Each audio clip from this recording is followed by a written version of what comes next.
Разработана инструкция, по которой российские военные могут безопасно сдаться в плен украинскому квадрокоптеру. Дроны решили применить, чтобы сделать процесс взятия в плен более безопасным.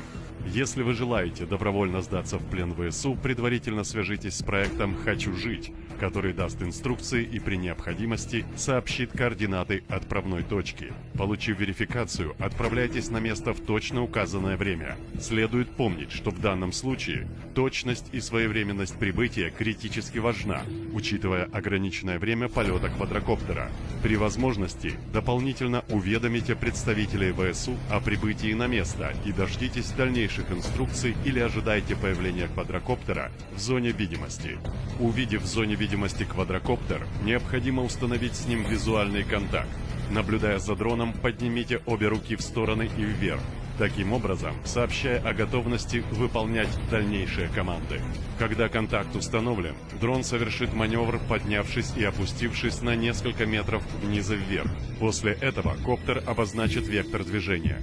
Плавно снизившись и плавно набрав высоту в заданном направлении, оставаясь на постоянном визуальном контакте с пленным.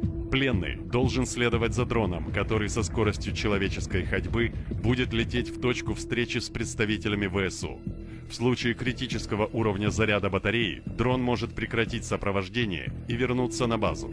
В таком случае военнопленному необходимо оставаться на месте или ожидать в укрытии следующего дрона, сохраняя в зоне видимости точку последнего визуального контакта с предыдущим квадрокоптером. Через некоторое время на эту точку прилетит дублирующий дрон, с которым также необходимо установить визуальный контакт по вышеописанному алгоритму и продолжить движение.